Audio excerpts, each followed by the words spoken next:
Man, what a tough loss. My name is Zach Hernandez. Thanks for tuning in to the Red and Gold Center podcast, guys.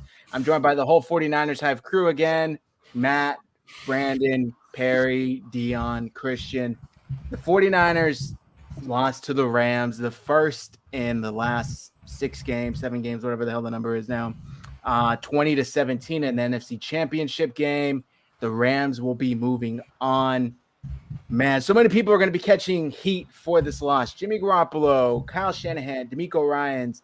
Matt, when you're breaking down this loss, we were just talking before we went on, and it's hard to point fingers, but when you hold on. I'm gonna let you finish.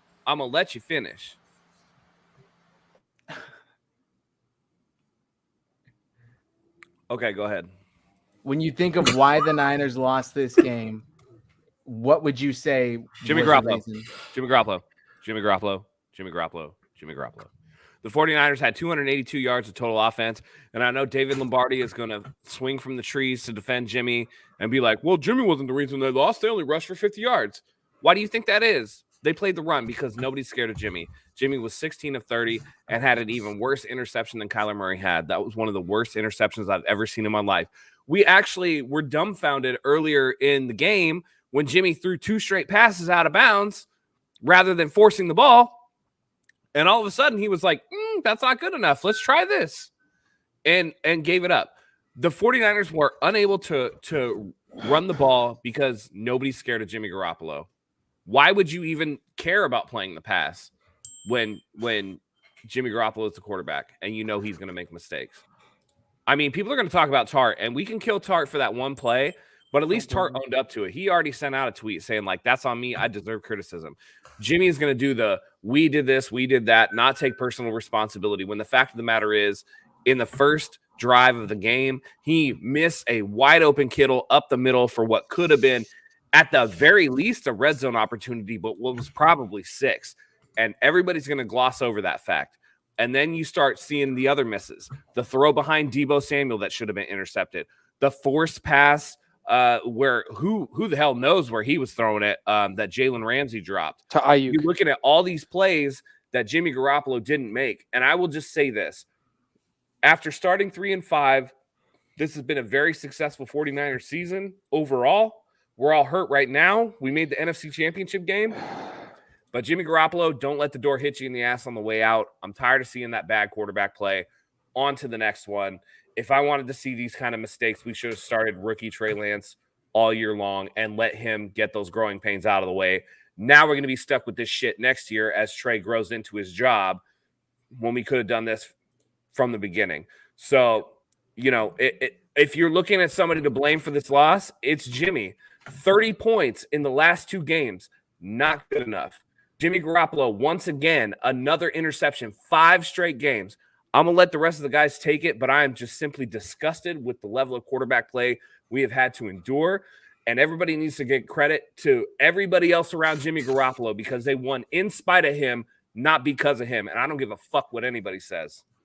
Yeah, man, it was, I mean, 49 Bloodline said it, or I'm sorry, I think Joey said it here. He had a 4.2 quarterback rating in the 4th, and his statistics, I mean, you could see exactly why. This is for Josh Dubow of AP. Went 3 for 9 with 30 yards and an interception in the 4th quarter. And 6 playoff starts, Garoppolo has a 28 passer rating in the 4th, ranking last among 69 quarterbacks with 30-plus 4th quarter passes since 1991. It's not enough. It really isn't enough. And in a game where every single point mattered, every first down mattered, the better quarterback won. And that's just really what it comes down to, unfortunately. The 49ers defensively. That's a low bar, by the way. It's a very low bar. It's a very low bar. Stafford didn't play well. No, he did not play well. He played well maybe situationally, but overall, the 49ers defense did a good job of keeping them. I mean, if you would have told me they keep the Rams to 20 points at the beginning of the day, I'd probably say, yeah, I like their chances. Brandon, I'm going to throw it to you. Is this Jimmy's last game? Hell to the yes. There's no way they're keeping him after the way he ended that game. It's time to move on to Trey Lance. It's Trey Lance season. I'm ready for it. Yeah, I mean, dude, I don't even know what to say right now, man. I'm just shell shocked. Yeah, I hear you, man. It really is tough. Perry, I've seen a lot of this already. Kyle blows another historic fourth quarter lead. Jimmy throws another interception when you need him the most. Sounds about right. Is this narrative building around Kyle Shanahan? Obviously, it's factually based. It's not like it's opinion based, but is there now a monkey on Kyle Shanahan's back that he needs to get off and prove to his team and the NFL he could hold a lead? He can get the job done. The talking has always been about closing the season. Well, he failed to do so in the biggest moment this year. So is there a narrative there that he needs to fix? You know what's funny is I've been thinking about this for the past week or so, ever since I knew we were going to play the Rams. And I was thinking, whoever loses this game, I think is going to become the next Andy Reid, where you have this magnificent regular season coach who just schemes up offensive plays, who's an absolute genius, who knows how to work the regular season. Then you hit the playoffs. Then it's an entirely different story. You can go out and win games. You can win the wild card. You can win the divisional, but you get to the championship and it's just a struggle. We kind of saw that with Kyle today, man, where it's like Kyle was calling the right plays. Jim wasn't hitting all of them, but also there's some questionable plays like the 4th and 2. Although I'm glad they punted. Not too many people agree. There's a lot of things that Kyle probably could have done differently, clock management, play calling, whatever it may be. So, yeah, man, I think that narrative is going to stick with him. I think Shanahan officially does have a monkey on his back. Again, I thought whoever lost was going to be the next Andy Reid. And I think that will stick true until Shanahan eventually wins the Super Bowl. But, yeah, man, I think that narrative is I think he's holding true to that right now. I think he's officially got the monkey. And I'll just add Andy Reid before he inherited Patrick Mahomes, or I should say drafted, because that's a different Andy Reid. The narrative around him now has been totally different. It's been tough, man. Dion, I'm gonna throw it to you, but fourth quarter, it seemed like everything the Niners were doing well went out the window. Whatever the case may be, whether the Rams made adjustments, whether the plays just weren't there. But we saw Travis Benjamin kind of get some looks. We saw was that Hasty at running back get some looks? I don't really know who it was, but it seemed like Debo, Kittle, Ayuk, the 49ers superstars on offense weren't getting the looks when it mattered most. Is this a Jimmy thing or a Kyle thing? It's a little bit of both, if you ask me. And the reason being is because Elijah Mitchell, let me just see something here. Elijah Mitchell had 3 catches for 50 yards. That's an average of 16.7 yards per catch. Jermichael Hasty had 1 for 6. Somebody explain to me why Jermichael Hasty even exists on this team, and why on God's green earth is Travis Benjamin in blocking, doing what? Being non-existent? At the end of the day, there's 2 plays, there's 2 situations that make this game what it is. Actually, I'll take it back. There's 3. Number 1, Kyle's complacency. Don't get a lead and then get comfortable. Figure it out. You're going to have to do something. And I know you might have a little trepidation with that, Matt, but I'm just saying, for me. I'll let you finish and then I'll push back on that a little bit. Yeah. A little bit of complacency by Kyle. Don't like it. If you're going to go for it, go for it. When they were draining the clock and walking down the field, you called no timeouts. We had no time. So you let the 2-minute warning hit. Now they're sitting there. Hey, easy score. The other thing, Jaquiski Tartt owned it already. Don't even need to say anything else about it. Love that man for being a man and owning his shit. Jimmy Garoppolo, all you had to do was take the sack. It's real easy. Just grab the ball with 2 hands, cover it up, fall, get up, let a timeout be called, live to fight another day. No, you want to try to flip the ball out to Jermichael Hasty, of all people, who's not necessarily the greatest of receivers, and the ball gets intercepted, the game's over, and it is what it is. But for me, like I said, I feel like he gets complacent. He got complacent in 2019 in the Super Bowl. When you got complacent against Patrick Mahomes and he made you pay for that shit. So you got complacent, and just for me, for my liking, I don't like that comfortability with the lead. Don't hold up. This is where I said he needs that Belichick. Put your foot on the gas and keep going. Step on their throat, watch the life go from their eyes, and make sure they're dead, even if you got to put a bullet in their head. But Kyle doesn't have that in him, and that's just me. Listen, I'm just gonna say, first of all, before we even get into anything, I think everybody in here is going to say go Joe Burrow and the Bengals in the Super Bowl. We don't even have to say any shit about it. I will never root for another NFC West team. They can all go fuck themselves.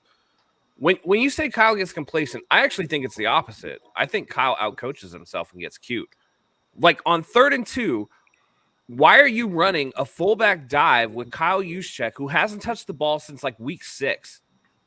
I know you tried to throw some wheel routes, but Jimmy can't hit that shit. So we know Kyle Juszczyk hasn't touched the ball in like 10 weeks. Like, go to what the shit works. You know the stuff that works.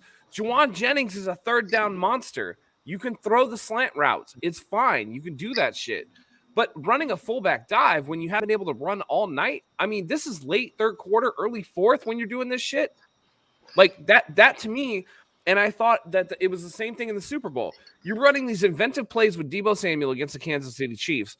And rather than waiting for them to adjust to you, you're saying, oh, they're going to adjust, so let me get ahead of the game. Fuck no. I'm going to make them prove that they can stop me before I stop doing it. If I'm running the ball down your throat, I mean, it's like the Packers game in 2019. Raheem Mostert's running the ball everywhere. Make them stop me before I do anything else. You know what I'm saying? And I think that Kyle has this tendency to try to think 8 steps ahead when just do the things that you do best, right? We all saw the Rams heat map for what they give up. They give up shit over the field. We saw that they were giving stuff up over the field. That seam route to Kittle was wide open in the 1st quarter. It was still open in the fucking 4th quarter, but they're running away from that kind of stuff. And Kyle just gets to the point where he's like, man, I don't know. They might think of this, so I have to do this. And it's the price you pay for having somebody who's so inventive that sometimes it's like he feels like if he's not reinventing the wheel on every play, that he's not doing something right and that somebody's going to catch up. And that's the one downside that I see to Kyle Shanahan is he out-coaches himself. He gets in his own head and says, I need to do something drastic because for whatever reason, even though we've been successful at this, I feel like they're going to catch up. Rather than the Belichick method, which is like, I'm going to do what I'm going to do. And if you don't stop me, I'm going to keep doing it just to spite you. And that's something that Kyle has to learn. And I think that that's something that, I think he feels like he has to coach that way because Jimmy Garoppolo is the quarterback. And it's not one of those situations where if he had somebody like a Joe Burrow or a Josh Allen or even a Matt Stafford or whatever, where he's like, yeah, this guy's going to make plays. He has to coach around Jimmy Garoppolo. And until he doesn't have to do that, until Trey gets up to speed and hopefully becomes a quarterback that we think he is, Kyle is going to continue to do that shit because he has to. So, and I don't disagree with you that it was bad play calls, but I think it was the opposite of complacency. I think that he was trying to get too cute with shit and he just needed to go with what was working. And we've seen that time and time again. Like you said, it's like he's trying to, think outside of the box. He's already thinking outside of, and you end up just screwing yourself. It's like, dude, you're getting the job done. You have playmakers that, they couldn't stop Deebo at some point during the game, whether it was receiving or rushing. The dude would get tackled and still fall forward for another 5 yards. You don't see much like that in the NFL at all, especially with the wide receiver.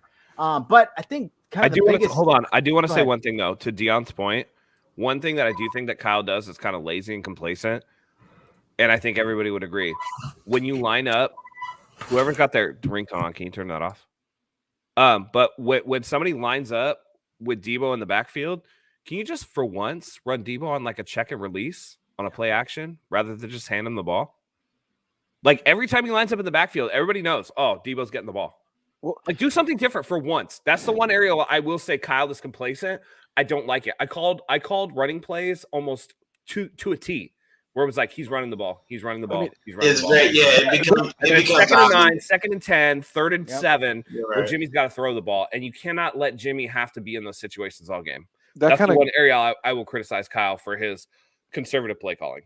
That kind of goes to the point I wanted to make, that I just thought the play calling was so freaking simple. Like I know he said Kyle gets too cute on certain plays, but a lot of it seemed really simple. Like normally he has like a lot more trickery and a lot more things like disguising the defense, and he just seemed like he called a super simple, easy to know what he was about to call kind of offense. And I think that's really what hurt us. And when you have Jimmy, you have to have those You trick have plays to keep tempo, and to keep the tempo and kind of go. And he didn't have it at all. And I think it really hurt us because he was just calling simple plays. And when the run game wasn't working, he shuts down. I would mentally. say, as particularly on the passing plays, once the all 22 comes out, I will say that you would be surprised by how many wide open fucking dudes Jimmy Garoppolo. Okay, that's fair. That check down he had to Jennings that went for negative yards. He literally had Kittle open in the flat on the other side. No. What about Jennings for the touchdown? Even worse. The play that he almost threw that pick to Jalen Ramsey, Juwan Jennings had broken free and there was no safety over the top. If he just glances his eyes up just like a half a millimeter more, he sees Jennings, and that's 6. Easy 6. I mean, that's game. Yeah. That's ball game. There was a lot left on the field. There was. To be honest, I don't call me crazy. Jimmy gets the look in his eye. You can fucking tell if he has it or if he doesn't. I saw him go out there. They showed him on the camera to lead that last drive in the fourth quarter. He looked fucking rattled. The dude looked like he was scared. I got flashbacks to the Super Bowl. I turned to my fiance and said, I don't think he has it. I don't think he can do it. And he fucking couldn't. I think the biggest indicator and maybe reason why the Niners lost today, he finished the game with 50 rushing yards. 50 fucking combined rushing yards. The leading rusher was Deebo Samuel, 7 carries, 26 yards. But that's Jimmy. 20 carries. Exactly. I'm just saying. In every game that we beat them, we outrushed them. By not outrushing them shows you that it truthfully does have an effect on us, unfortunately. I'm trying to like skim through this just so I can see when Jimmy comes up, because we got to put that up on the channel. And you're telling me after all this we did through this season that the points we put up in the playoffs, Trey Lance couldn't have put that the same amount or maybe more, right? Because on that final drive, I feel like on both of those ones where Jimmy panicked and threw the ball away or threw it to Jennings and then took the sack or the interception, I have a feeling like Lance scrambles, gets out of the pocket, and the way that they're playing that prevent type of defense, that's 2 first downs for Lance right there. Exactly. And just look earlier in the day. How many times on third down did Joe Burrow escape a rush and run for a first down because he was able to do it? And that's part of it. And then you look at it on the other side of the ball because Jimmy Garoppolo goes 3 and out, or they can't, whatever. That's how you end up with Cooper Kupp and Odell Beckham combining for 20 catches for 255 yards and 2 touchdowns. Yeah. The 2 guys you can't let beat you. And even Higbee went out with an injury, so they had 1 healthy tight end. And Van Jefferson. You can't let beat you because why? Because your defense is tired. Because your offense can't sustain. Dude, they were on the field the whole game. Like we hardly had the ball, it felt like, the whole game. I mean, yeah, they won the time of possession. They won time of possession. Dude, oh, hell yeah, they did. Yeah. That's why I wanted to go for it on 4th and 2, because of the time of possession. The defense needed time. I thought that Kyle could come up with something to get it. I think Jennings could have got open. I know that Tart could have had the pick, but I just felt like if we went for that 4th and 2, we were going to get it. And I felt if we got that 4th and 2, that was ball game. That's why I was so frustrated we didn't go for it, because I thought that was ball game. I thought we would, if we get that first down, we take the life out of the Rams and go score a touchdown. And that's Veronica. I'm glad you guys got a win, first in 7 games. Congratulations to you. And congrats. Get ready for another Super Bowl. But this is why I said I was nervous before this game, because I didn't trust Jimmy Garoppolo, and everybody was like, "Oh, this fucking 49ers stream is so depressing and down and this and this and that." And I was just like, "Look, you got a win streak until you don't, and law of averages are going to catch up with you eventually. And when you're running Jimmy Garoppolo out there trying to win these games, eventually it's going to catch up to you." And it definitely did. And we're looking at it through the lens of like, the 49ers were the better team. They were in every aspect except for the quarterback position, which is the most important position on the field. And they won in spite of him. And it's one of those situations where now we got to sit back and look at what could have been, you know? Yep. We got Deebo Samuel breaking out on the sideline because, I mean, listen, we could have been there, but because of Jimmy Garoppolo. Yeah, they had the ball for 11 more minutes than we did. So those 11 minutes were crucial, especially in the fourth when they walked that down on us, man. When they were just walking down the field and they knew what they were doing. It was one time. The craziest thing is I thought Sean McVay kicked himself in the ass because he used up all his timeouts. And I'm like, okay, if it comes down to it, we're solid. We got our timeouts. And boy, was I wrong. I mean, and here's the thing. You look at Burrow, you look at all these other guys, like, when Jimmy Garoppolo threw that touchdown pass to George Kittle in the third quarter, what happened on the next drive? Elijah Mitchell was a little more effective running the ball. Yep. Why? Because Jimmy just made a play, right? Mhm. But you don't have that consistency to do that.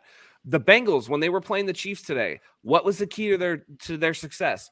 Joe Burrow was hitting people on third. So what happens? Joe Mixon breaks 5-yard run because they can't just concentrate on what the team does well.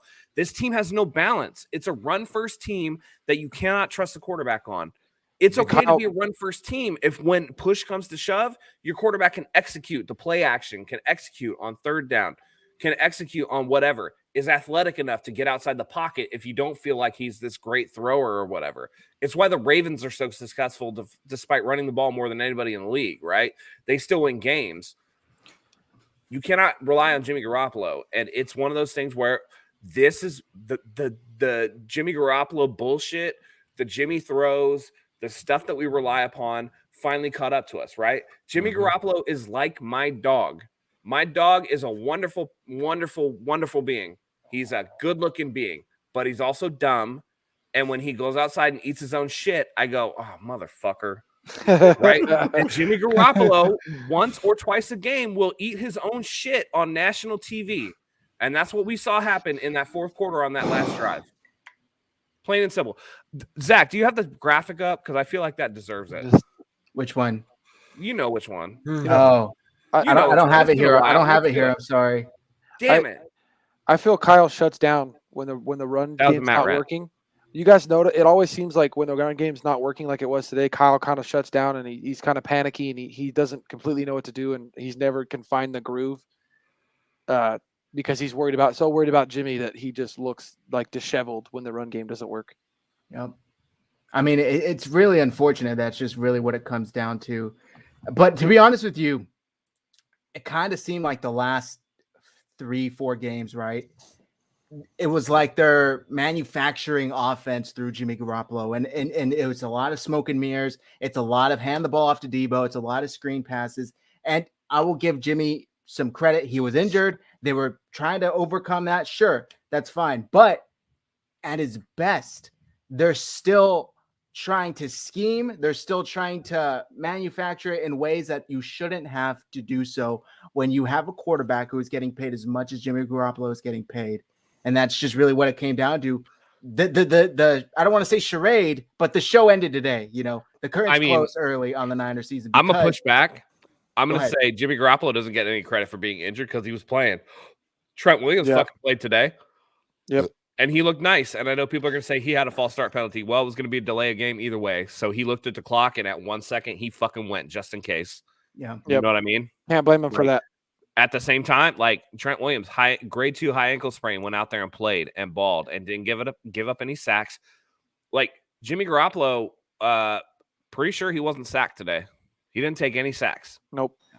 He had time in that pocket, period. There was lots of time in that pocket for him to make plays. Yeah, saw him standing there doing the same thing. Pet that ball like Dr. Evil in the Austin Powers movies, petting that fucking cat.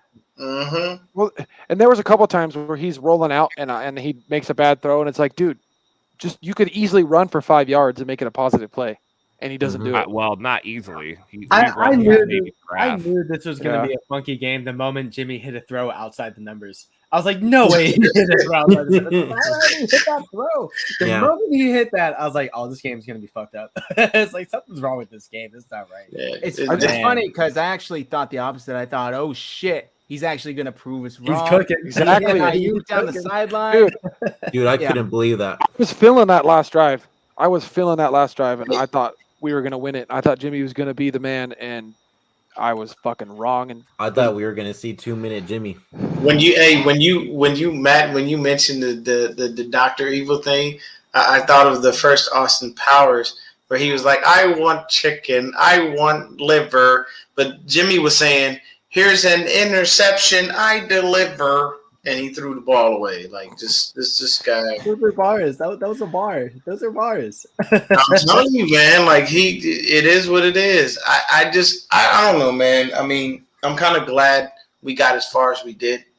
I can't say that this was a failed season because it looked very bleak early in the season and midway through it. But one thing I can say is, Kyle, if I know you don't watch these podcasts and you don't care what people like me think.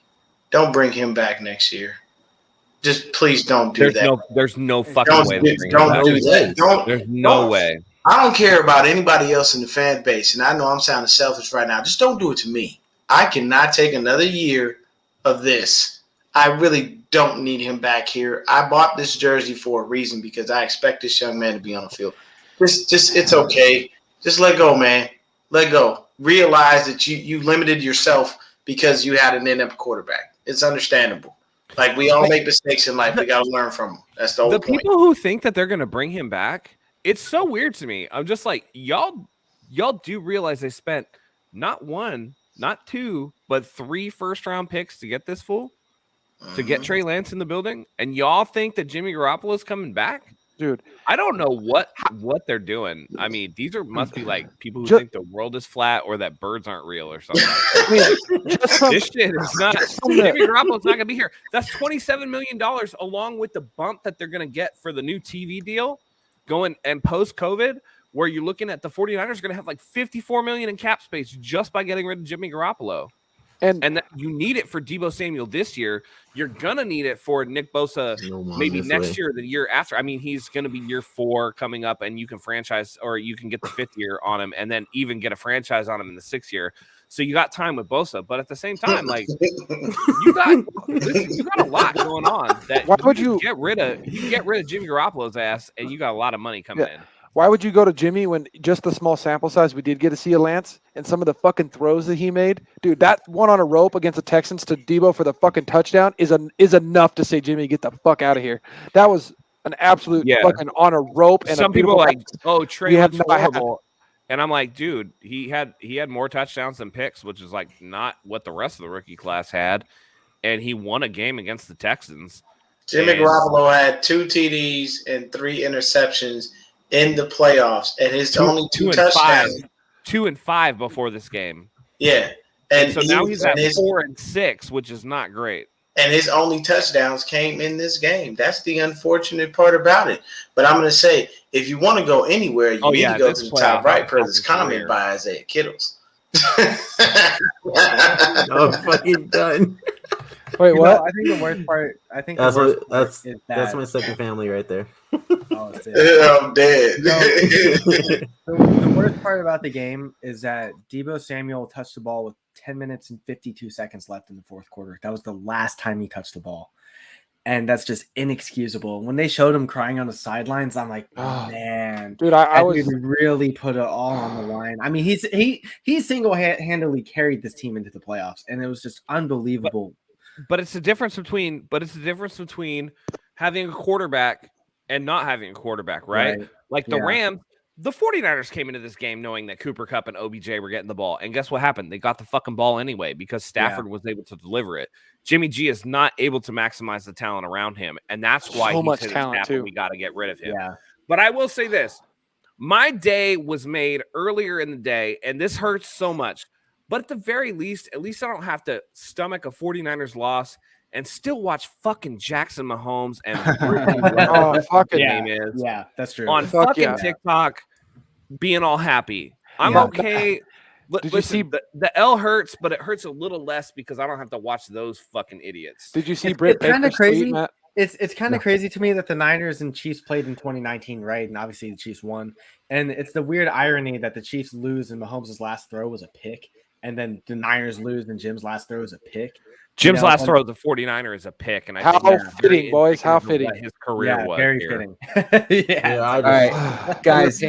Joey's asking, what would you grade Kyle's first 5 years as a coach? I'd give it probably a B, solid B. Obviously, tons of room for improvement. But before Kyle, how much instability was here in this franchise? Yeah. I would give it a B+, and that's simply because the 2 years that he had anything other than complete garbage, and listen, don't get me wrong, Jimmy Garoppolo is a below average to average NFL starter, but the 2 years he had a below average to average NFL starter and not complete garbage in Nick Mullins, Brian Hoyer, or CJ Beathard, he made it to the playoffs and got as far as the NFC Championship game. So injuries played a lot of a big part of what Kyle's career has been in San Francisco. But Mhm. when he's had relatively healthy teams, they've gone far. I'm going to give him the benefit of the doubt, and we'll see what happens with Trey Lance. But so far, I'm going to give him a B+ because the 2 times that he's had even an average quarterback, they've gone really far in the playoffs. I agree with that. Guys, by the way, real quick, if you're watching on Twitter, head over to YouTube, tune in to youtube.com/49ers time so we can see and interact with your comments. Anybody else, you want to share your grades and what you would give? I'll give Shanahan? him. Yeah, you go ahead, Go Dion. ahead, Terry. You Go go ahead, ahead. Terry. Okay. You know what? I think I forgot. I already forgot who talked about the stability. I think Zach did. I gotta give Shanahan an A, man. You know what? This guy's been put through the absolute ringer.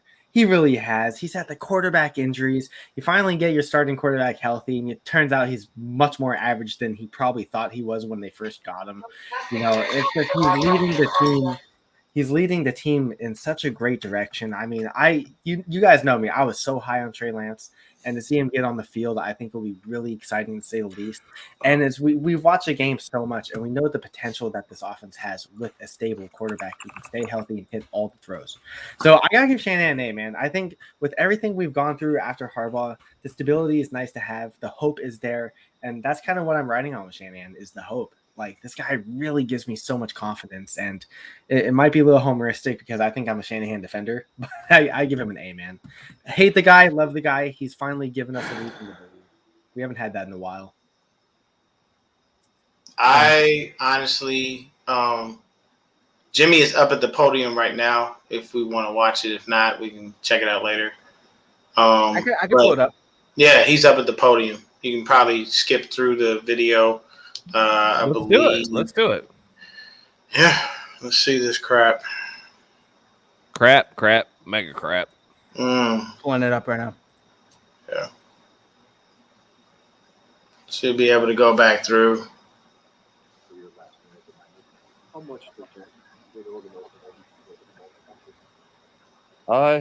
They hit pretty hard. I think these next couple of days they'll really start to settle in a little bit. You know, emotions are high after a game, win or loss, and it's just it's one of those things you got to be glad it happened. Just smile from it and think about the good things.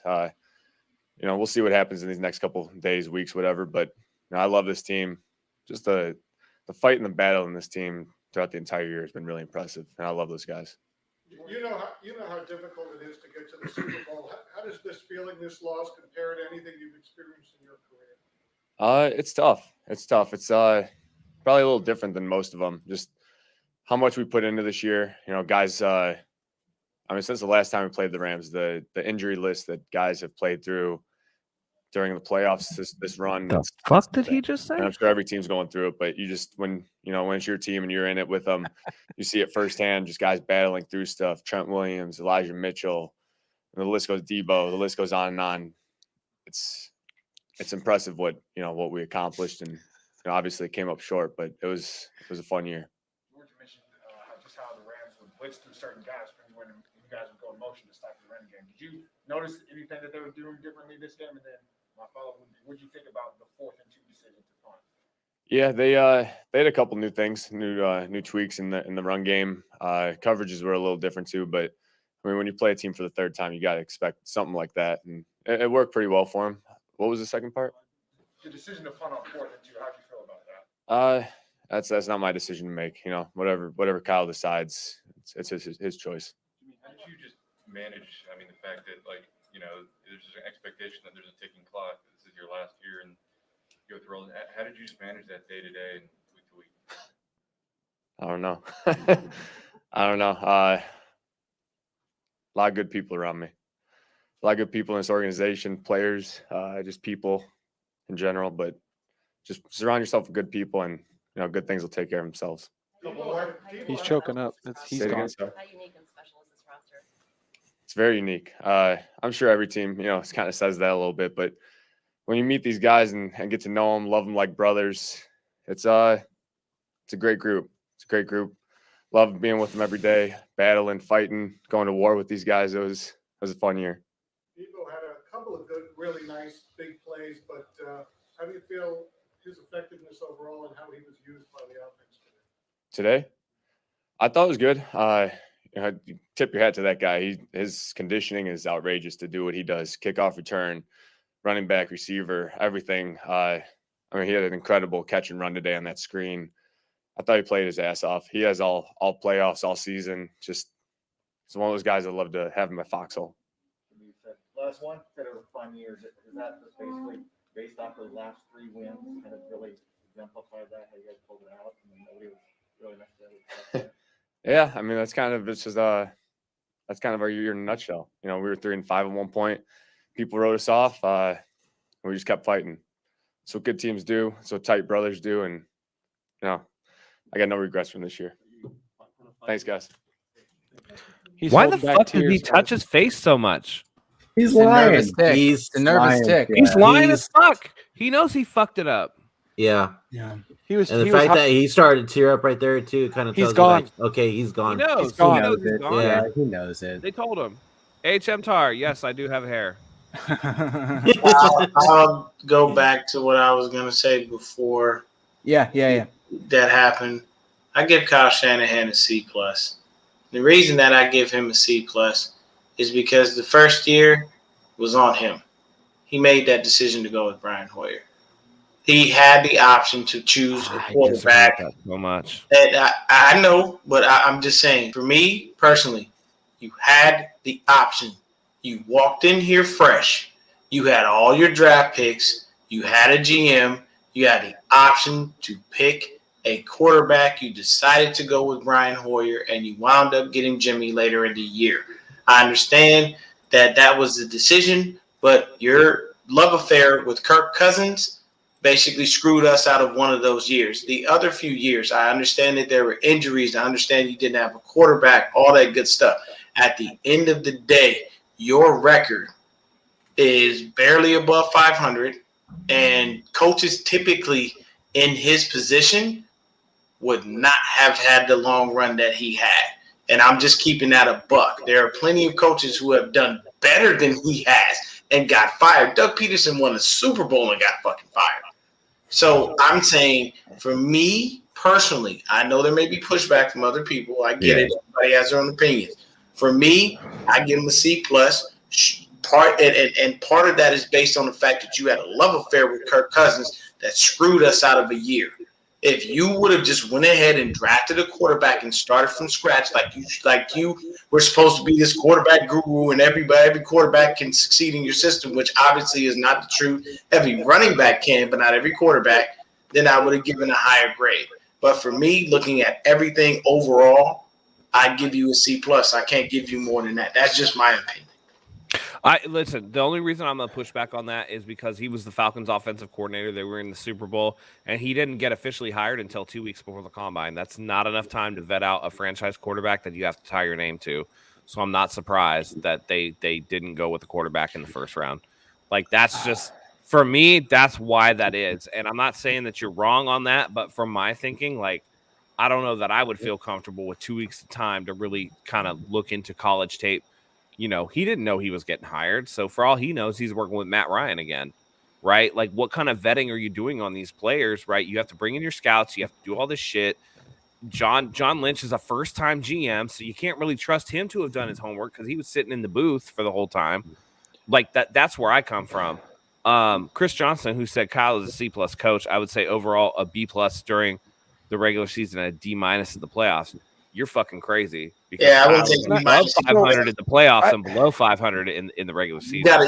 He's actually better in the playoffs than he is in the regular season. And Itchy 95 said Watson didn't need much vetting. Apparently he did, because none of us knew he liked to get massages the way he does. The crazy thing is, look how many good quarterbacks are in that draft that we passed up on. I see what you're saying, Matt, that it's not, they didn't have a lot of time. It's just crazy that we passed up on some really good quarterbacks when we had a chance. I mean, but at the same time, quarterback is always a crapshoot. I mean, right? it's true. Yeah, like, it's we true. were all like, Trevor Lawrence is a sure thing, and Trevor Lawrence looked like shit. Yeah. Yeah. Put it like this. At the same time, coming into the draft, everybody's like, dude, Patrick Mahomes is really a fucking project. And the first season Patrick Mahomes plays, he has 5,000 yards and 50 touchdowns. Nobody saw that shit coming. It's a crapshoot. Let's not pretend like it's otherwise. So even when you have an entire offseason to dedicate to scouting, going to these games, you got your GM already in place, teams get this shit wrong. Yeah. So for me, I'm just like, I'm not going to kill him over that because he had no time to do it. And I hate. So- I don't mean to keep interrupting. I'm sorry, but I- No, you're good. you know. Go ahead. I'll Dean. say this. The only thing I'll say, so you can make your point, Christian, is very simple. You got Brian Hoyer as a bridge. He was your bridge quarterback. We all knew he was not a franchise guy. Yeah. So in that essence, if you knew he was a bridge, you wound up picking CJ fucking Beathard. You could have went ahead and drafted a quarterback and said, even if Patrick I think Mahomes he was waiting for Kirk, though, and I think that to your No, point, yeah, he was waiting for Kirk. Honestly, with what we've seen, do we really think that Kirk Cousins would have been a worse? I was never sold He on was Cousins. better. We would have won a That Super was Bowl. a with solid Kirk him. would have been better than Jimmy, in my opinion. Way better. Nope. I didn't want him. You know why? He never wins in the playoffs, and he pads his stats to get paid. That man robbed the Vikings for $84 million. Yeah, When but he Wilson brought him- couldn't be worse than Jimmy, and this team carried Jimmy Yeah. to how far? Yeah. 7 minutes away from a Super Bowl win. So all right. Enough, Beathard enough was of a the, three. enough I of wanna- the draft talk. We're not I going want to to give Go ahead. my So I actually agree with Dion. I'd give him a C+, but my reasoning is mostly because I think he's obviously the best play caller, but I think in a lot of head coaching situations he struggles. I think he makes bad decisions. I think, like Matt, alluded to earlier, he out coaches himself. He overthinks things. I feel like he needs things to run a certain way and everything to run perfectly in order to get in a rhythm with where his offense is unstoppable. That could be obviously because of Jimmy, so part of it's that. But I would give him a C+ because he's obviously, with the right situation, he probably could and eventually should win a Super Bowl. But with the fact that his bad decision making and play calling at times has screwed us, is the reason I won't give him a B, because, like you guys know, I've held it against him in the Super Bowl for the play calling in the fourth quarter, and to me, I've seen him cause 3 blown leads in his big game career, and I count the Falcons as the first one, the Super Bowl, and then today, and a 10-point lead in fourth quarter of the Super Bowl and then an NFC Championship again. That's when you expect to win with a 10-point lead, and he's blown it that twice. So it's hard for me to give him higher than a C+ just for those reasons. I hear you. Ace Bro said, bro, when Jimmy won them 5 games, y'all were on his nuts. Getting quarterback in the draft was gambling. To be clear, we didn't even have the show when Jimmy was starting with the Niners. But, I mean, any fan would have been happy with 5 straight wins after the 49ers started that season. Seriously. Shitty as hell. So Jennifer Chan tweeted out, George Kittle, when asked about the status of his health, said, I've been dealing with shit since about week 1. We will call it a lower body injury. Just thought that was interesting. Just wanted to throw that out there. Oh, his vagina hurts. I just think it's interesting. I'm You want to talk about it. I'm kidding. I love Kittle. I know he's been dealing with the calf thing since week 1. I'm just talking shit. Hey, he's playing with a torn labrum. Also, he's been playing with that for like 4 years though. Yeah, that's my choice. Kodak Black. Hey, by the way, on an Jimmy ESPN threw him show. that hospital ball that injured his shoulder. Of course, Shit, he almost got Debo killed. Yeah. Mm-hmm. But I was going to say, Kodak Black might have a spot on the ESPN show. So he tweeted, I only bet on the 49ers because Debo returned to Super Gremlin. Either than that, they fucking quarterback ass, homie. I see it in Matt Stafford. He was going to the Super Bowl, just his swag, everything. Niners quarterback ain't got no swag to finish up like that. Matt Stafford did the Matt Stafford. He gave the game away, and we just dropped that ball. He did exactly what Dion said he was going to do, and we just didn't capitalize on it. Dion fucking called that shit with 2 interceptions. No, I know, but Dion called that shit. We were going to win. We were going to win with that second pick, and Dion was going to be 100% right. And we dropped it. So Stafford did what Stafford did. I'll tell you this: if Matthew Stafford plays against the Bengals like he did today, the Bengals are winning. The Bengals are winning. They're winning anyways. I think they're winning regardless. Yeah. Me too. I'm a fucking winner. I'm a Bengals fan for the next 2 weeks. 2 weeks, baby. That underdog mindset hits different too, and the Bengals are running with that. It's destiny for them. Speaking of the underdog mindset, did you see the gall that Kansas City television station had? Oh my god! That shit? Yeah. Oh my god! Oh, Dion, you didn't see it? Enlighten me. This Kansas City television station came out and said, we weren't even supposed to be here Oh my we god. had this underdog season, blah, blah, blah. And I'm like, you're the number 2 seed in the playoffs. You made the Super Bowl the last 2 years. You were not the underdogs. You shut the fuck Yeah, up. Dion, you gotta Like, look at this come clip. on, man. It's bad. Trying to find it. Yeah, bro. I look. My thing is, I don't ever pay attention to anybody except us, and partially sometimes people in our division, and that's only to know what's going on. But that is complete. That is an asinine comment, just based on the fact that y'all was supposed to be here. What? Look at this. It says, Yeah, this is you gotta read that. KMBC. Against all odds, we were never supposed to be here. We were never meant to make it this far. But against all odds, we did. What a season. Thank you for the incredible ride. We will always be Chiefs Kingdom. And then the picture says, we were never supposed to be here. They counted us out. They put us down. But this team battled back. We did it once. We'll do it again. Thank you for an incredible year. Get the fuck out of here, man. Get the fuck out of here. Huh? I want to say this. Hold up. I want to say this. They took the Niners story and made it their own. Yeah. Hold up. I want to say this with a complete straight face, and I want people to know, because I've been saying this for a while. If you turn your back to the line of scrimmage, I think less of you as a quarterback. I think Patrick Mahomes is overrated because he turns his back to the line of scrimmage. Watch what happens when Kelsey ages out. Watch what happens when Tyreek Hill ain't there. Patrick Mahomes is not going to be the same quarterback. You'll wind up being pedestrian. He's thrown to wide open Kelsey constantly. Go ahead, Chris. I was just he throws to wide open Kelsey all the fucking time. It's not like Kelsey's like covered. Dude, Kelsey's wide the fuck open every time he gets the ball thrown to him. It's what I hated about early Russ in his career. It's what I hated on our team with Colin Kaepernick. The first start Colin Kaepernick had against the Bears, I saw him turn his back to the line of scrimmage when he was running away from the rush. And I'm like, you cannot be a long-term elite quarterback in the NFL if you do that. You're not paying attention to what's going on down the field. You turn your back, you're not a real quarterback, you're an athlete. And I think that's something with Patrick Mahomes. Yeah, he's got a great arm. He's going to do some things that you're going to be like, wow. But he's also going to make some dipshit plays like that, like getting sacked and putting them way further back in field goal range and making that kick harder for Harrison Butker. You know, those are those things where I'm just, it's football IQ, right? You don't turn your back to the line of scrimmage. Never. And for that reason, like, I'm out on Mahomes. Like, he does that. Josh Allen, for as much as he runs, does not do that. Hey, Hung Fat, you are right, man. It was all set up for us to get a third dub on these fools, man. We had it. It's just, at the end of the day, man, they stopped our run, which I definitely didn't anticipate. And to be completely honest, you know, we have a quarterback that wasn't able to pull off the win. Like, this was what I was talking about to all the Jimmy stands, as people call them. It's just straight up, look, man, at the end of the day, I need a quarterback that I can count on in hard times. There are times where your defense is going to get gashed. There are times where your defense may not help you out. And you're like, look, man, I need to put this on your back. But all year long, our defense has held us down.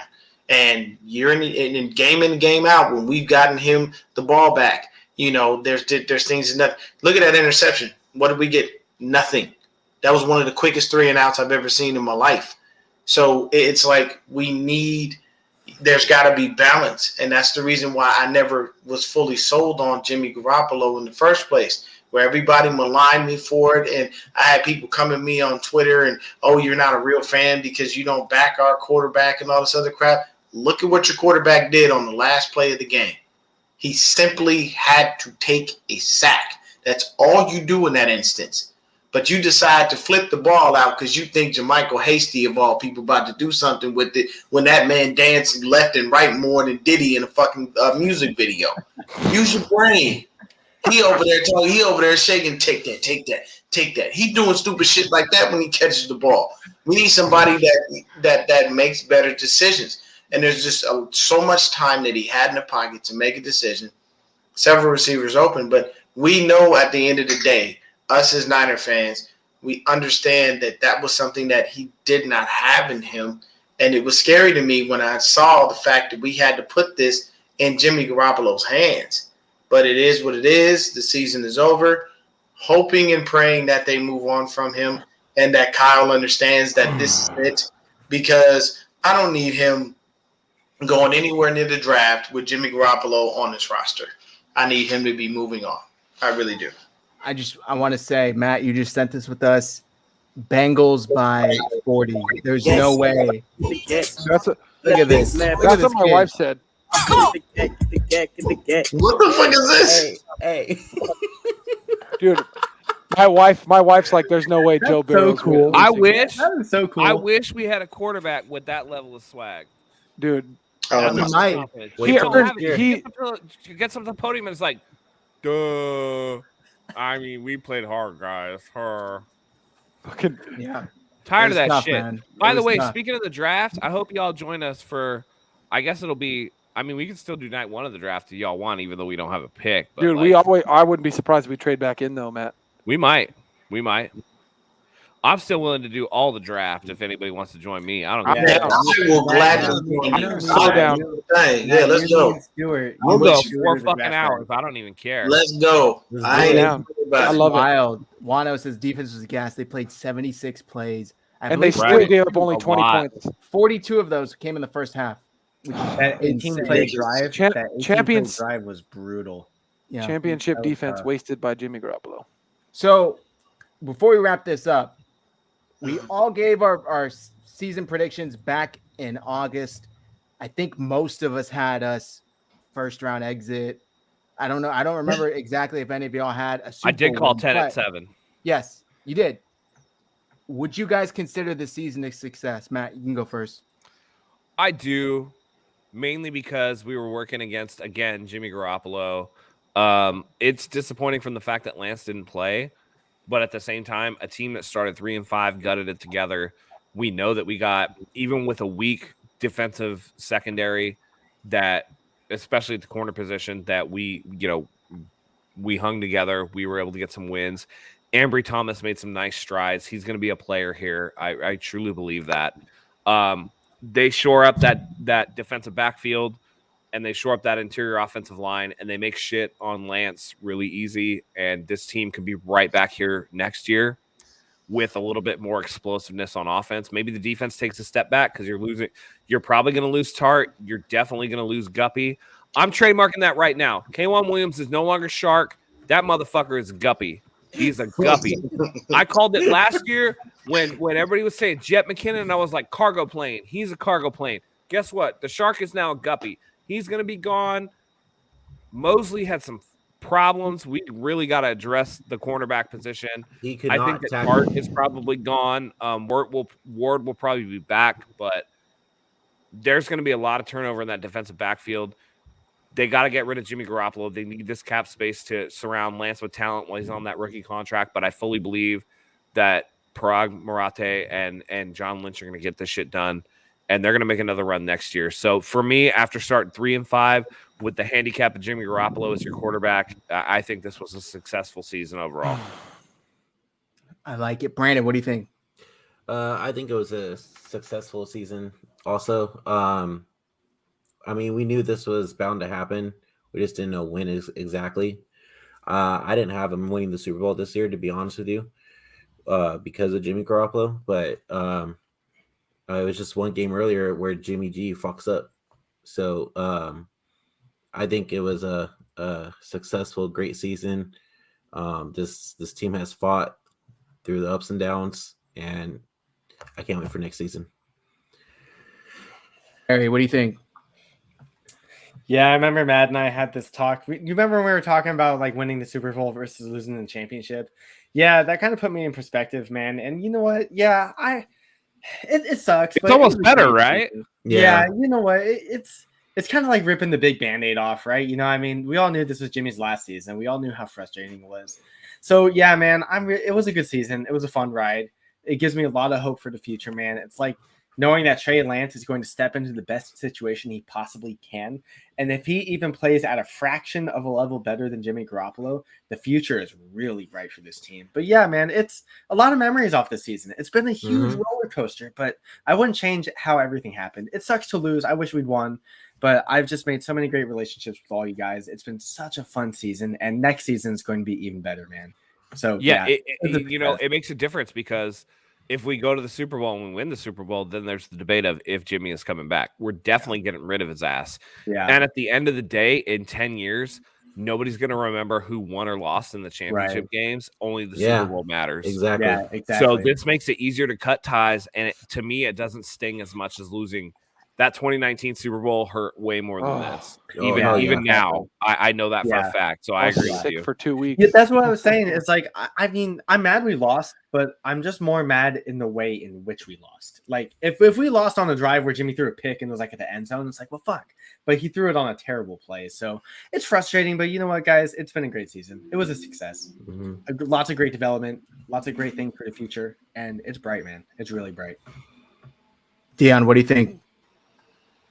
Successful season. We weren't supposed to be here. Goddamn Chiefs were. We were talking about they weren't supposed to be here. It was the biggest load of crap I ever seen in my life. Definitely happy with the season.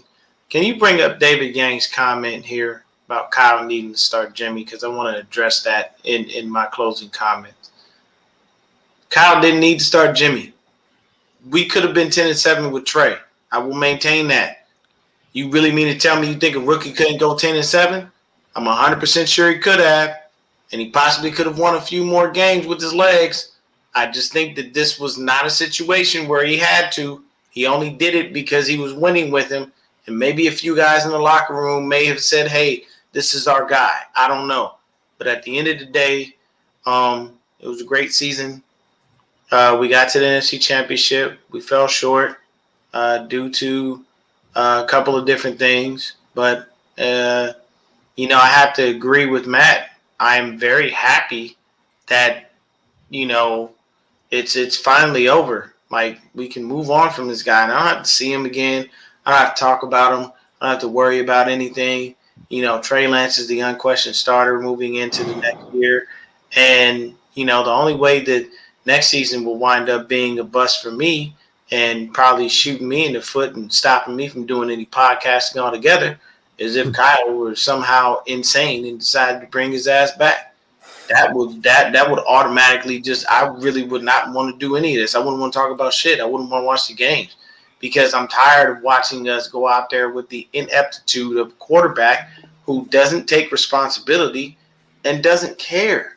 That's the biggest issue for me, man. Like, at least be a grown man and own your shit, man. At the end of the day, I don't care what you go through in life, own your shit. I was taught that from a kid growing into a man.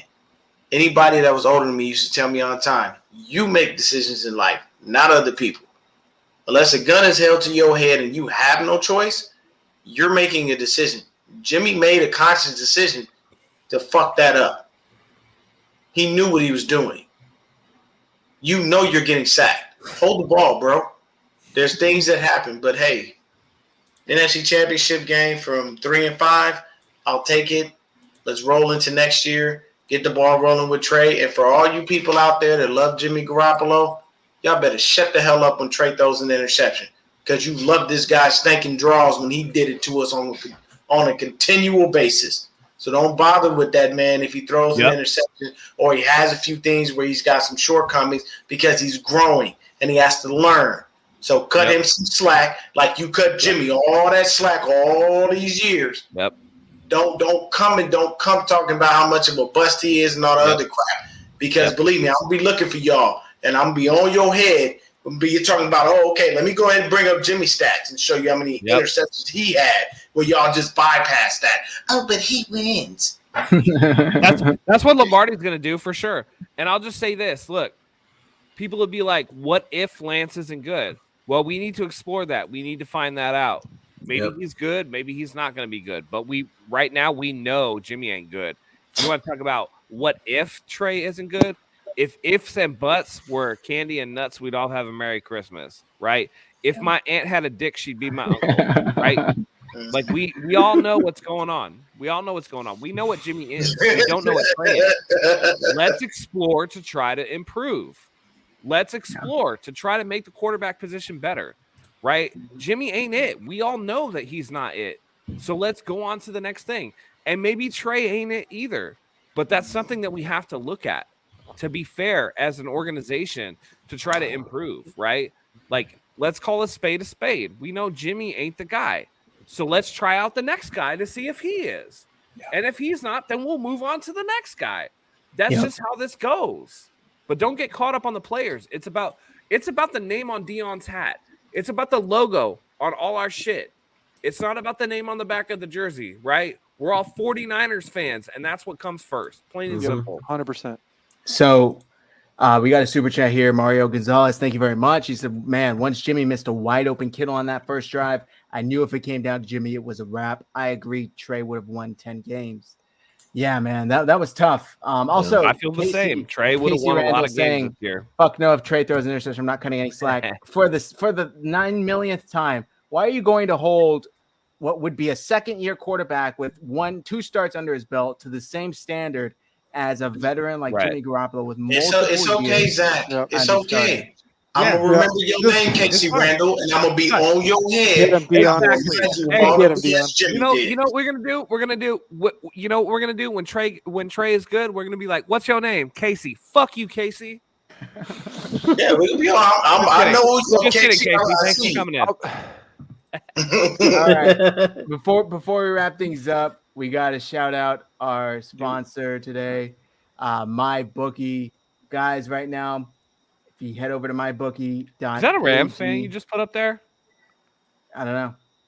See what happens when you really think you know football. Niner fans come up straight like Ronquillo, you need to know how to spell words before you come in here and try to talk shit, okay? Winner fans. Hold it.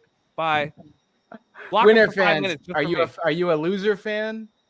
Come on, man. Anyway, what the when's the last time the Rams been relevant? Let's go back there. When's the last time they've been relevant? Because I know they went to the Super Bowl, but they ass handed to them. I just want to say, Casey, hold up. I just want to say to Casey, I'm just playing, man. I'm just having fun.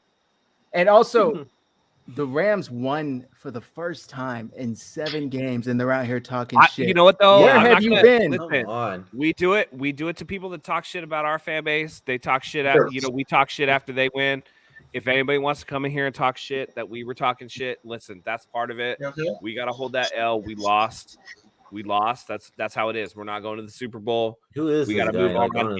It's a tough pill to swallow, but we got to be fair. Like, it is what it is. I'm not worried about it. It is what it is, right? Like, I will sit here and hold that L. If nobody else will, I'll definitely do it. Like, I talk a lot of shit, so when it comes down to the L's, I will hold them close to my chest. I will caress them and pet them and make them part of me. So if that makes you feel well. I'm not worried about it. I'm not feeling bad. All I'm saying is, Ronquillo Frank, where the fuck you been for the past 2.5 years when your team hasn't won a single game? It's real easy to come in. He's a Johnny. Now you come in here talking shit. Yeah, he's a Johnny come lately for sure. Come on, man. You can don't talk even all the dignify shit you it with a want, response. You guys lost to Nick Mullins. Get the hell out of here, bro. And Joey B's probably gonna light your ass up. Back to where we were with the ad read, because MyBookie loves sponsoring this shit. Hey, that's some MC shit holding it down. Good shit, yes, Zach. Sir. Yes, sir. So right now, guys, even Frank Keogh, you can go win some money at MyBookie. MyBookie.AG, promo code Hive. Our team, just like 30 other teams, aren't in the big game this year, but we can still win with MyBookie's double deposit bonus. Sign up at MyBookie.AG. Like I said, promo code Hive. They'll have your first deposit matched instantly, all the way up to $1,000. You can get in on the action of Super Bowl 56. It's not just the Bengals and Rams. All of us can get on the action and win some money. The only way watching the biggest game of the year could get any better is to get paid doing it. And MyBookie gives you everything you need to do it. With double your money, you can double your winnings. And the best part is the best part is starting the big game with some Super Bowl prop bets. Whether it's on or off the field, there's no shortage of wagers to choose from for the Super Bowl. So get in on the action, guys. Let the confetti fall and walk away a winner with some cash in your pocket. Don't miss out. Head over to MyBookie.AG. Double your first deposit up to $1,000, up to $1,000 using promo code Hive, HIVE. Place your bets. Get ready for the unmatched excitement of Super Bowl 56. Bet anything, anytime, anywhere with MyBookie. Shout out to MyBookie. I'm definitely going to win some money this year. I got the Monday off after the Super Bowl. I'm excited. Even if the Niners aren't in it, it's a nice stress-free game. It is what it is. All right, guys, wrapping things up here. Wait. Ronquillo says you guys are all squares. Hey, let me go. I remember Zach, I still haven't gone. So what? I can't spell. You can't win. Rather be a square than a Bro, bitch. bro, I think knowing how to spell is a pretty big thing in life. Rather be in a square than a bitch.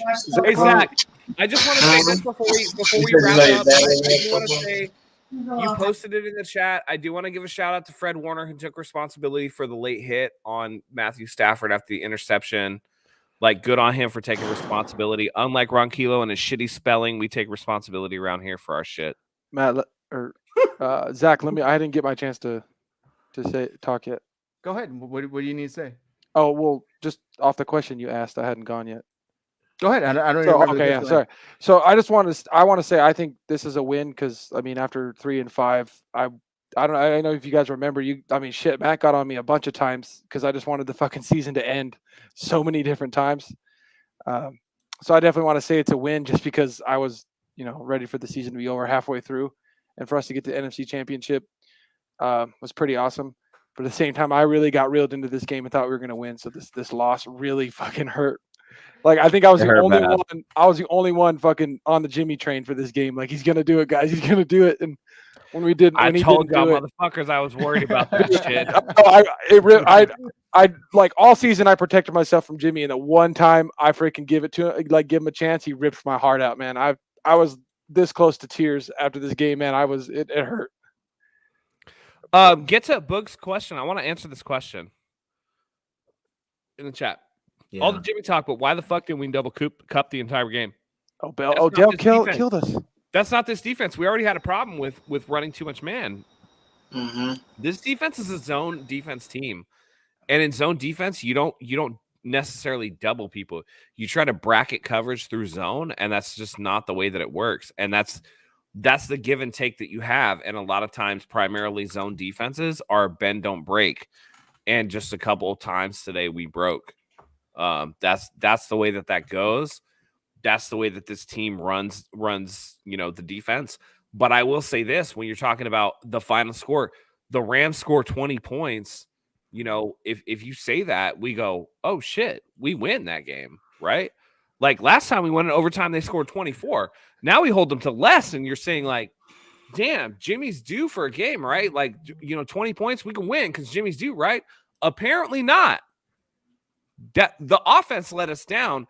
The defense did the best that it could. And yeah, were there plays? Sure. Tart could have caught that interception, and I'm going to criticize him on that, but he owned it. And Tart, as a general rule, plays pretty well. Ambry Thomas on that touchdown to Cup, maybe he should have been deeper in that zone. He wasn't, but he's a rookie. You're asking him to play, but he's not grabbing like Josh Norman. Guess what happened today? I didn't see a ton of PIs, right? Nope. Like they did the best No they could. PI. They have that one play was kind of weak, though. And when you have a 49ers offense that doesn't even get 300 yards of total offense, Matthew Stafford threw for more yards than the 49ers had total offense. Yeah. And when that happens, you're not going to win. Yeah. Right? It's true. No matter what the score is. So for me, it's Jimmy Garoppolo is the main problem on this team. And the minute that they can get a little bit more dynamic on quarterback, not even necessarily like miles better, but just more dynamic. Yeah. Because on that third down, Trey Lance, again, maybe Trey Lance doesn't throw that fucking stupid pass to JaMychal Hasty. Maybe Trey Lance tucks the ball and runs. Exactly. And then you have a fourth down to play. Probably again. for 30. He probably runs for 30 yards on that, guys. I'm not even. I mean, he's not a burner. He's not Lamar Jackson, but at the same time, He doesn't have speed, but I'm not saying that. I just think there was a lot of space to run. Yeah. It's just the most exciting thing with Trey Lance is that the arm talent is there. I think that's the bottom line is that the arm talent with Trey Lance is there. And you see Kyle Shanahan schemes that plays like in the Texans game where Trey was able to hit a ball down the field 40 yards. And Debo was able to flatten the route because the throw was on the line and it was perfect. And the camera actually didn't have to pan up because the ball would sail like Jimmy's does. So the arm talent is really impressive to say the least. And it's the fact that we as fans know how open wide receivers are in this offense. I mean, there's no excuse to lose a game today. That's the bottom line. When you have Debo Samuel, when you have Kittle and Ayuk and Jennings that's coming along, that's the thing is that there's a lot of talent, but there was also a lot left on the field. And when you're making the transition to Trey Lance, where these guys will make his job a lot easier, like Matt says, you don't need Trey Lance to be this world beater. You just need him to be better than Jimmy. And that's a really low bar. That's a really low And that's bar. year one. By the way, that's year one. Because let's be real. With the arm Houston talent that game. Lance has, on that play against the Green Bay Packers where Jimmy throws that pick at the end of the first half, Mm-hmm. you better believe that Trey Lance has the arm talent to make that a touchdown. Right, he would have had the arm. Exactly. So like Lance is your guy, Anthony, and would you say he probably sees Jennings open and makes that touchdown pass? If he's running the same way, he probably sees that and throws that ball, right? Probably. Yeah. Honestly, Yeah, Jimmy's vision and football IQ is really low to me, to be completely honest. You said Jimmy? Yeah. Yeah, Jimmy's football IQ and vision leaves a lot to be desired. Yeah, exactly. But at the end of the day, I don't want to dwell on what Trey Lance could have done, because I think that all just drag us down. The bottom line is that the future is bright next season, and I'm already thinking about it, man. If Trey Lance even gets us to a wild card in his first year as a starter, basically, like, that's already success. Like, I just want to see development for Trey Lance and for the offense, and that's it. Next season, I'm already not expecting Lance to go 30-10, like for touchdown to interception. I don't need that. I just need the dude to throw the ball downfield and just throw with some consistency, and that's it. And moving off of Garoppolo, it sucks because he does mean a lot to the team, to the players. They do love him. But you got a big transition coming in for Trey Lance, man. These guys are going to make his job easier. And I can't stress it enough, you guys. The future is so exciting. We're going in the next season with a third-place schedule, by the way. Very quickly, by the way. What does that mean? I do want to piggyback off of what you said about there's going to be a leadership void with Jimmy leaving. But we have year 4, Deebo Samuel. We have Trent Williams. We have George Kittle. We're going to find out if George Kittle is a real leader or if he's just a hype man, because we need George Kittle to help pick up Trey Lance coming up in this season, and we're going to figure that shit out real quick. And if that's not the case, maybe George Kittle's the next to go. I feel like George is going to be the guy that's going to be about the team more than about himself and his own personal proclivities. But for me, it's very important that the veterans on this team need to rally. I mean, you got a year 3 Brandon Ayuk. Everybody's going to be more seniority than Trey Lance on this team, and we need them to pick him up, because that's what the future is going to be. You need to give this kid some confidence so that he can go out and assume that mantle of great 49ers quarterback, because I have every hope and dream in my body that says Trey Lance is going to be not Jeff Garcia, not Jimmy Garoppolo, but more in the line of a Steve Young. You know what I mean? Like, that's what I want to see out of this team. We've been 22 years without an elite quarterback. It's about time that changes. I feel like it's coming. All right, before we wrap things up, guys, I want to play the clip that Matt talked about earlier, where Fred Warner did take some ownership for hitting Matt Stafford after that interception. It's not the type of play that we're used to from a guy like Fred Warner, so I thought it was a little uncharacteristic. So here's the clip here. Wanted to address my hit on Stafford early in the game after Jimmy's interception. You guys have watched me for a long time. I never doing anything out of malicious intent. I watched the video. It looks bad. There's a lot of things going on after the play. I was in pursuit of Jimmy, and he was just in my way and made the hit. But obviously, looking back at it, I feel bad about it. And you guys know that's not the type of player I am. So I apologize for that. And he started off that's classy as fuck, dude. Yeah, he started off the press conference with saying that without even taking a question. Right. He came out right. He's a leader. Unprompted, which is like, that's such a leader. Again, this is what I talk about. You have leaders to fill the void that Jimmy's going to make. And Fred Warner is a leader on that defense. And like, much like Jaquiski Tartt took responsibility for not catching that pick, hats off to Fred Warner for admitting, like, hey, man, looking back on that was not a good play to make. Like, that's the type of culture that this team is. And so when you talk about, that's a Kyle Shanahan culture right there. And for as much as we shit on Kyle Shanahan or like, whatever, that the culture of this team is a positive culture. No matter what the team is doing, they ride or die together. And that's like, you cannot ask for anything better than that. Yep. All right, guys, wrapping things up here. Final thoughts on the season. Matt, you want to take it away? Go first. I'll keep it real brief. I think it's a success, and I'm excited for the future with Trey Lance. I'm looking forward to the draft, and I hope all y'all join us for that. Love it. Brandon? Same thing. It was a great season. I'm just like Matt said a couple weeks ago. I'm glad that we took the L in the NFC Championship rather than the Super Bowl. And I'm excited for next season and to see Trey Lance grow into a great quarterback he's going to be with the 49ers. Love it. Perry? I remember when we were doing these shows and it was just me and Zach, and then it went to Zach and Matt, and then it was us three, and now it's six of us. We've come such a long way, guys. We've come such a long fucking way, and I hate to see the way the season ends, but I'm really proud of all of us. I'm really proud of everything we've been able to do and contribute, and it's been such a fucking blast. From all the debates, from all of us agreeing and disagreeing with each other, it's been a lot of love all the way around. Would have never thought we'd add 3 more people to these regular shows, but here we are, man. It's been one hell of a ride, and it's going to be a pretty quick off season, I think, because the Trey Lance time is going to come, and holy fuck, guys, it's going to be a blast. But I just want to express my love to all you guys, man. I really never thought years ago I'd even be doing anything like this to begin with, and just another year in, and then it's another year of having fun. So the Niners season sucks the way it ends, but at the end of the day, I really have a lot of love for you guys and for everyone with the Niners Hive and everyone in between, and it's been a blast. It's been an absolute blast.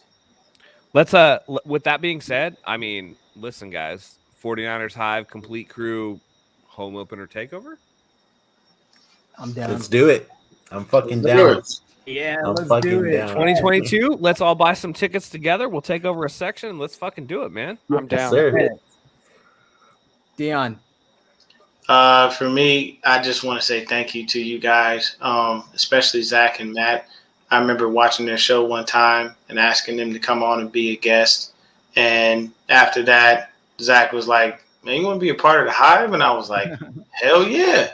And from then on, man, I haven't looked back. Very appreciative of you guys inviting me in, and then getting to know Brandon and Christian, man. Those are my dogs, man. They always have me on. Sucks the way the season ended, but hey, we got further than we definitely anticipated. I'm ready for next season. I'm ready for the off season to be able to get here and see what happens. I know we got a couple of months before we see any movement, but I am definitely going to start looking into when we've got to get Jimmy out of here before we got to pay him, because I don't want him on the books. So other than that, man, appreciate you guys. Much love to everybody. Thank you guys all so much for inviting me in on the podcast, and inviting me into, to your lives. Everybody's dealt with different things, and we all had well wishes for each other no matter what we're going through. So I just hope that we continue to stick together, man. And hey, at the end of the day, man, we got to the NFC Championship games. There's I can't say 32 because there's not, but there's however many other teams that can't say they even made it that far. So I'm happy. Mm-hmm. For real. And listen, I just want to say, like, we love, we added Brandon and Christian this year and Dion, and you guys have been excellent additions, and it's just grown our family. And like, I can't be more appreciative of you guys. And, you're absolutely right. Like, this off season is going to be super fun. We're going to, like June 1st is the date to look out for as far as Jimmy goes. But in general, growing the Hive the way that we have with the fans, with the people that we have contributing, it's been excellent. And I love all of you guys. And, we come from different walks of life. We come from different areas, but we all come together over something common. And we're all, closer for it. We're all brothers in arms, and we're all friends for it. And I couldn't even think of anything better than to have you guys join us. So thank you, Dion. Thank you, Brandon. Thank you, Christian, for coming along for the ride. We've been growing, and let's keep it going. Let's grow into 2022 and keep it going, brothers. Christian, final words on the season. Yeah. I want to thank you guys for bringing me on this season. It's pretty awesome. There's been so many times I have nobody else to talk football with after games. So it's like, you imagine like before this, I'm just sitting there stewing in my own freaking just shit, just like. So it's so nice. It's so nice to have you guys like to talk baby. to. And to like let it out. And to like let it out. And I'm so glad I got to hook up with Brandon. I freaking love doing the show with him and having Dion on all the time. And I love being on the show with you guys and interacting. But yeah, I'm gonna say I really enjoyed the season, even though it was up and down. But you guys know I'm up and down with my emotions. It's all over the damn place during the season. But it was worth it because towards the end of the season, my wife actually got invested, and that's to me that's a big deal because I never thought I could get her it invested in any way, and she was like legitimately invested these last couple of games. So hopefully I can keep it going. I think she plans on coming with me to a game next year. So for that alone, I would say the season's a win. But another NFC champion's always good. It's just nice to be playing football in January. Yeah, man. Especially because we're all around the same age, and we've hardly seen much of this team since we've been fans.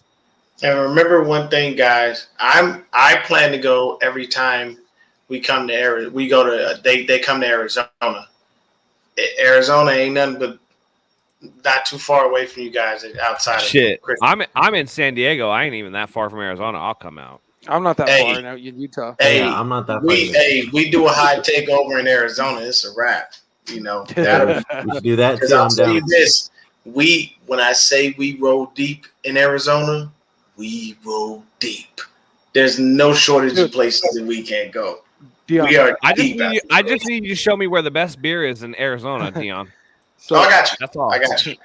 Dion, I was walking my dog this morning before the game, and an old lady with rollers in her hair pulled down the window and was like, "Go Niners!" It was so awesome. It was so cool. It was the coolest fucking thing. Matt, I just want to pulse check Ali. I hope he's okay. Dude, I don't know. I heard from him. I hope he's okay. I hope he's got, I hope he's got double pane glass in his apartment, bro. Like, I need to check on all this too. He was nervous. I think we were all nervous, and I think that bore out. But I think that going into next year, I think we're all going to be excited about this. Like, dude, it's gonna be that's so the way to exciting. be. You know what I mean? Like, Yeah. I still think excited. Debo's gonna break the receiving yards record. I'll share my thoughts, and then we can wrap things We've been up. talking over Zach. Zach, hit it away. Yeah, shut the hell up, Anthony. No, I'm just kidding. It's been a hell of a year, man. There's a Zach I know. It's been a hell of a fucking year, and honestly, so many ups and downs. The only thing I can really say is that this team, it just loves to make you hurt. It really does. I mean, Christian touched on it. I'm 27. They won their last Super Bowl when I was 3 months old. I have never witnessed the 49ers win a Super Bowl, and it pains me to say it, but it's the truth. I really did think this was our year. I thought this had something special. Fucking rub it in, Zach. Jesus Christ. Yeah, I'm bragging. I never got to witness my favorite team win it all. It's a hell of a thing to achieve. But now I'm going to say this: if it's not our year, it's the fucking Bengals year because they have everything special. The Niners feels like going destiny on. for them. They have the same exact mojo behind them with the better quarterback. The way the Niners had that mojo with Debo, with Kittle, with the defense, they got all that and with their quarterback. So I just want to say, Joey B, Joe Shiesty. I'm not going to call you Joe Cool yet because we're trying to even 5 Lombardis for that. Yes. Yeah. Go get the damn job done. And I always say it's the weakest thing for a fan of a team to use another team's success to talk shit. I'm not going to do that, but I'm just going to say fuck the Rams, and I hope the Bengals get the job done. I can't stand the Rams. So with that being said, before we kick it out, let's all. I mean, I know it's going to hurt, and Zach, you and I will recap the season. I think after the Super Bowl is a good time to do it, but until that point, let's all give our Super Bowl picks. What we got, Zach? You want to go first? I'll go first. Yeah, I'm definitely taking the Bengals. The Rams were completely liable today, and that's with Jimmy Garoppolo. Zach Taylor is probably a third of the coach that Kyle Shanahan is, but even with that said, Joey Burrow is probably 3 times the quarterback Jimmy Garoppolo is, so maybe it kind of evens out. Jamar Chase, Jesus, man, Jamar Chase is a beast, even as a rookie. T. Higgins, Tyler Boyd, hell of a wide receiver core. I'm going to go Bengals 31, Rams 21. All right. Hey, listen, I'm going to follow you up on that. Remember the beginning of the season where Jamar Chase was like, oh, man, it's not like college where I can't see the line on the football. That motherfucker was trolling. Joe Burrow's trolling. They're playing some games. I know they lost Uzama today to, I think, what looked like to me. I thought it was a high ankle at first, but it looks like it's an MCL sprain. He's probably not going to play, but I don't think they need him with T. Higgins and Jamar Chase on the outside. Dude, Boyd's going to eat in the middle. Boyd's going to eat. Like, you look at this Rams defense that could not score. You know, they couldn't score enough points to overcome what the limitations were on offense in any way, shape, or form. When you look at the last 2 games, it's essentially a wash, right? It's like even points either way. The Bengals play, and the Bengals defense was enough to go from 21-3 to score 24 unanswered points against the Bengals or against the Chiefs to win that AFC Championship game. For me, that I'm saying Joey Burrow is a motherfucker. He was a motherfucker at LSU. He's a motherfucker in the NFL. And I'm saying Bengals 34-24 over the Rams. Brandon, what you got? You know, I gotta say, if we didn't shoot ourselves in the foot, we're definitely going to the Super Bowl. The Rams are not that good, and I'm going with the Cincinnati Bengals. It's their year. Joe Burrow is going to show up, and I think he throws 5 touchdowns. And has let's say over 400-yard game as well. So I'm gonna go 41-17. God damn. I got to work the reverse jinx, man. I got the Rams winning 30-20. There you go. I like it. Dion. I don't know how to follow up Brandon's score prediction. Wow. That's an immense ass whooping. I'd love to see that doled out. I'll just say this. I want the Bengals to win because I can't stand the damn Rams. Hey, right? Yeah. That does sound like one that you can make on my book. You know, the funny thing is, I was actually going to say that, like, yo, I'm going to bet on the Super Bowl. I've never gambled. I don't gamble. But for this one, I'm going to go ahead and probably throw at least like a good 100 at the Bengals and see if I can come up on some shit. But I'll take the Bengals, and maybe for a score, we'll probably go 30-24. But they win. The reason being is because I don't see them missing out on Matthew Stafford's mistakes. I was almost right on my 2 interception prediction. If Tart doesn't drop that, I brought it through, and that's why I said I knew he was going to make a couple mistakes. But Bengals. And we won't shit on Tart, man. Like, he owned it. That's my biggest thing. He owned that. So I forgive him just for the responsibility taking of it. Yeah. He even came out afterwards and said they asked him what he thought when Matthew Stafford's ball was in the air, and he said, "Oh, he fucked up. We're about to win this game." And then he said, "That's a play I should make in my sleep, and I didn't make it." It looked like he closed his eyes as the ball was hitting his chest. No, I think he was looking for the return angle. Yeah, he closed his arms a little too quickly, and it kind of bounced out. If he extends his arms, he makes that. Now, I'm a little bit of a dick. What I did was when I saw the tweet, I commented, and I was like, "I appreciate you for everything you've done for the franchise, and I appreciate you for owning that. Just wish your quarterback did the same." Yeah. I was about to say, Dion was like, "Good luck in your future endeavors." No, I wasn't gonna push him out. I don't do that to the other player. Only person I do that to is Jimmy, and it's only because he doesn't own his stuff. Like you gotta, Trey Lance lost a game in Arizona, and what did he do? He walked up to the podium and said, "I gotta be better. I have to make those throws. It starts with me." And what did Jimmy get up there and do when he loses game? He turns into a freshman.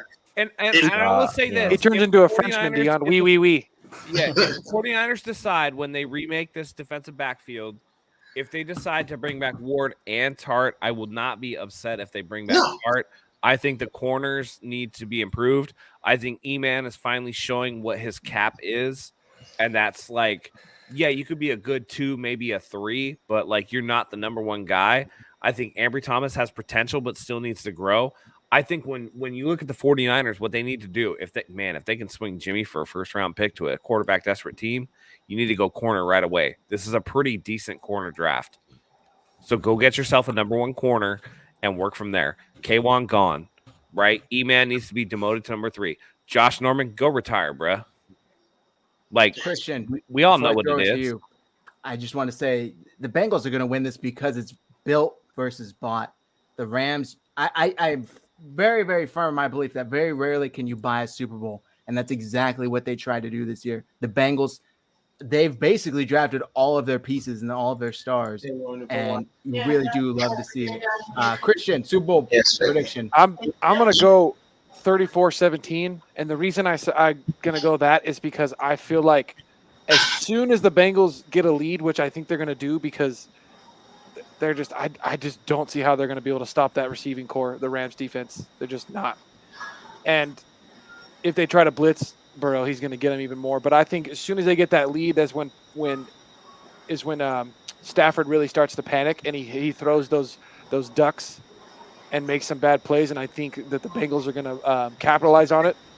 And I know I'm probably saying this because I'm still mad, but I really do think the Bengals just are a better team, and their defense is going to give it to Stafford, and I just think they're not going to be able to stop Jamar Chase. They won't stop him. I love it, man. I agree with you there. All right, guys, that's going to do it. We got to wrap this up. Got work early in the morning. Thank you to all you guys. I know it didn't end how we wanted it to. This wasn't the last recap show we wanted to do on the year, but like Matt Perry said, rip the damn Band-Aid off. Let's get on to next season. Let's get on to the Trey Lance train, and let's start with the 2022 49ers year. Matt, you want to take it away? Absolutely. Thank you, everybody, for joining us. Fans, obviously our boys, Brandon, Perry, Dion, Christian, we love having you guys here. For the Super Bowl, we'll say go Bengals. But for the future, going forward, Jimmy Garoppolo, don't let the door hit you your ass on the way out. Trey Lance season is here. We'll be here with you throughout the offseason to recap what everything's going on.